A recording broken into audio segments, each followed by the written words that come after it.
007 First Shite Light. Is it worth a buy? Let's read the words of the developer. Earn the number. 007 First Light is a thrilling espionage action-adventure game from IO Interactive. Follow James Bond as a young, very young, extremely young Gen Z as he outwits seasoned SAS resourceful and sometimes reckless recruit in MI6's training program and discover an origin story of the world's most famous spy. First up, the graphical options, guys. This is what I ran it at. It ran great in my 2080 i9. I didn't have any problems in 1080p. Constant 50 to 60 frames a second all the way through. I think I had one big frame drop. I had one bit there was some artifacts on the screen when there should have been some steam going on. But other than that, it looked fine, ran fine, no complaints whatsoever.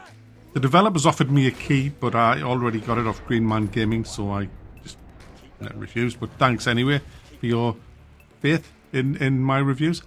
I think it's about £50 on Green Man Gaming, so better get it there than Steam. Links in the description.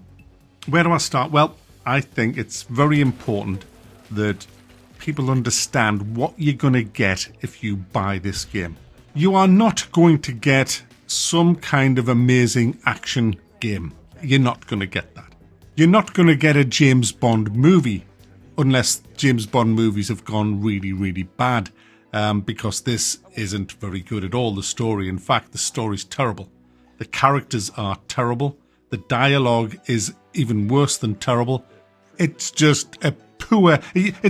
Look, if it wasn't called James Bond and this little prick didn't keep telling everybody he was called James Bond and other people didn't keep telling him he was called James Bond, I would not know that this is a James Bond movie by the plot. It lacks that mysterious kind of tart. It just doesn't have one. It lacks... James Bond is way, way too young. He is just somebody... He's a college student. Every time I see him, he's a college student. He's not rugged. He's not seasoned. He's not believable. Nothing makes sense in this. I mean, just to give you an idea, right? Just to give you an idea before I get into the mechanics and the nitty-gritty. You get all these gadgets that are pretty damn good. You get a lighter that's a smoke bomb. Freaking great. You get a laser beam coming out of your watch. You've got my favourite of all, you've got this, it's like a phone with a dart in it, that if someone's in your way and you want them out the way like a guard, you just fire the dart at him and he goes all weird. He's like on a trip.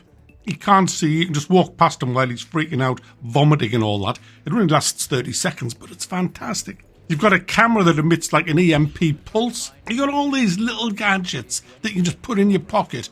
And then you get this briefing to go on this extremely dangerous mission that's vitally important for the national security of the UK and Europe. And you get briefed. And then you go to queue and you get all these gadgets. They're all lined up there. Every one of them. There's 6 of them all lined up. And they say, you're authorised to take any two of these you wish. You just choose 2 of them. Hang on a second. Are you trying to tell me I can put all these in my pocket and this is a national emergency? We have a rogue 009 agent on the loose, the national security of the fucking world, and you are only letting me take 2 of the when I can take all 6 of the what? And I'm supposed to go, oh yeah, that's fine. Which ones will I need? Well, that's up to you, Bond. I mean, you might need this, but you might not need that. You might need this. It's like a fucking little game, innit? And I took the wrong 2. I could have took all 6 and saved the fucking world. Look, guys, what I'm trying to say is this. Not only does it hold your hand, it puts its arm round you, puts its other arm under your legs, picks you up, and carries you through the whole fucking game. It does. It carries you. You have in your ear every mission somebody. James, go to the right, James. Wait, James, you're going to be spotted, James. Get out of sight, Bond. Moving on from here. James, to the left, James. You can't stand there, James. James, fucking shut up, you silly cow. James, there's an explosive device and off. And if that's not enough, everything has a tarp on it that you can jump over. Oh, you got blue tarps, you've got fucking painted tarpaulin over everything that you can jump over. Every objective has a dot. You can't get rid of it. It's just there. The big blue fucking, you're going this way. That's where it is. Every room that you walk into has a little white dot on anything that's searchable or openable. You don't work anything out. There's no kind of thinking like in the old Tomb Raider games. It's all just plastered out. And then there's the combat. Let's talk the combat. The combat in this game is like syphilis. It's that bad, guys. It's unbelievable, the combat. It starts off looking alright in its third personness, and you were there and you'll have the bad guys in front of you. And then you charge into each other, and the third person camera says, "Hey Mark, I bet in this crucial moment you would like your whole monitor to be filled with somebody's armpit." And just get this fucking close up. Or how about a shoulder, Mac? How about a big zoom in of somebody? Oh, there's a kneecap, Mac. There's a kneecap. Can you see what you're doing? I don't know. I don't know if I'm punching, blocking. I don't know what my enemy. All I can see is somebody's fucking crotch filling me screen because of the third person fucking camera. And then you just run in a direction and then realise that your sprint key doubles up as the charge into their crotch key. So you're running back in the wrong opposite direction that you want to go to because there's 30 fucking key binds in this game. Totally unnecessary, half of them, but it's just the way that it is. And but eventually you get separated, and that's when the dance goes. The dance of the yellow and reds. You see, what happens, guys, is when you see the yellow, you press on the parry, and it usually goes yellow, parry, red. Red is dodge. So it goes yellow, yellow, yellow, red, punch him in the face, punch him in the face. Yellow, yellow, yellow, red, punch him in the face, punch him in the face. Yellow, changes here. Yellow, yellow, yellow, red, punch him, punch him, punch him, finish him. And if you're not quick enough, he grabs you. And then the game pauses, and a big piece of text comes on the screen and says, "Hey, when he grabs you like this, you can grab him back. Press Y." And then you do that and you grab him back. But then they're dead. Guys, it's awful. The combat's shite. The hand-holding is shite. It's slop, man. It's not even a good Bond story. I don't understand. Guys, I don't fucking get it. I don't understand people buying for 60 quid, buying into this, and then going through the story, walking into a mansion. Oh, you can't get in. You're not allowed in here. Are you pressed? No, I'm not. I'm a prick. Okay, you can't come in. Okay, I'll just go around here and see if I can get in this way. Yeah, you do that, sunshine. So I'll go around here. Boys, go over there, Bond. Up them steps, Bond. And you find a fucking garden. There's a guy, and there's some blue tarp on a fucking... So you know you have to go over there. You have to go over there into them roses. Into the roses. How do we get there? You turn on this tap. Turn the tap off. The sprinkler goes off. The guy comes around the corner and says, "Oh, why is this off?" And then you've got Mr. Blind and Deaf there. So you jump over there behind him and just sneak through all the roses. This was early on in the game. But then I found, guys, that all through the game, the AI can't see. You can beat the out of somebody 20 feet away from them. And they're looking. They're looking. Nah, I saw nothing. SES. Highly trained SAS soldiers that you come across. I know nothing. The man well off Faulty Towers.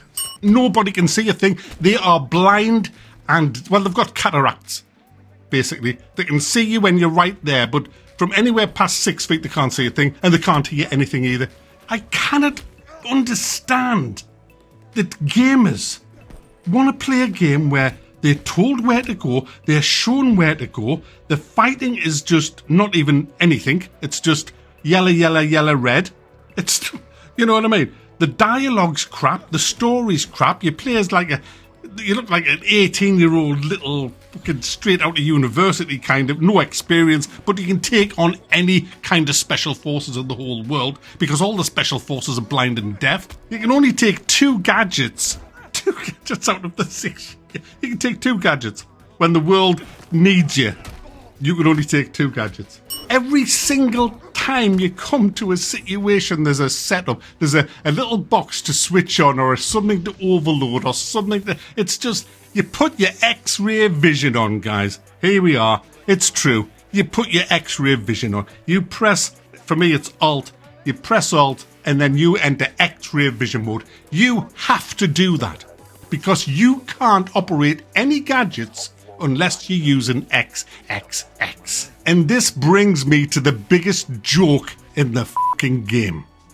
This game, believe it or not, is a stealth game.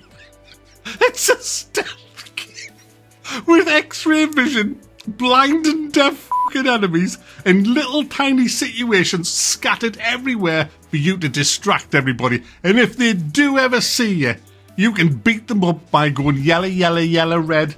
And you know what the big joke is? James Bond isn't a stealth movie. James Bond tells every fucker who he is all the time. The name's Bond. I'm James fucking Bond. I mean, it should be first person, lots of guns. James Bond, you know, he goes into places, tells people I'm Bond, James Bond, and then he comes out with twin machine guns after he's fucked the wife. I mean, that's how Bond is. So unfortunately, I didn't get any Bond vibes. I didn't get any Bond feelings out of this.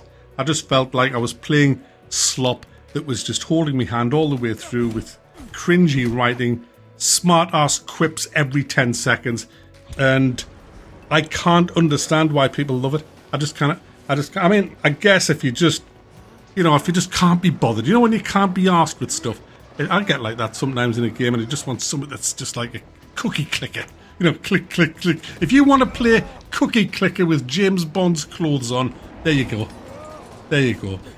Or if you're just absolutely shite at games, you can. I mean, I don't know. Apparently, there's another mode to the game, Tax Sim, I think it's called, where you go back in and you can redo the missions on the harder.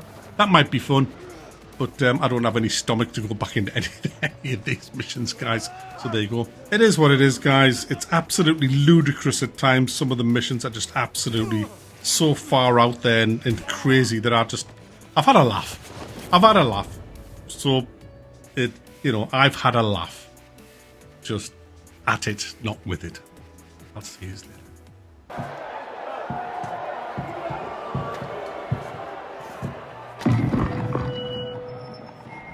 But they've put this fucking X-ray vision. X-ray vision. X. I said that's not fun. Bam. You need X-ray. Bam. I want you with an X-ray vision. X-ray vision. X. I said that's not fun. Not very good. X-ray. It's not a good game. 5, 6, 7, 8. Rolling around the floor like a complete prick. Rolling around like a prick.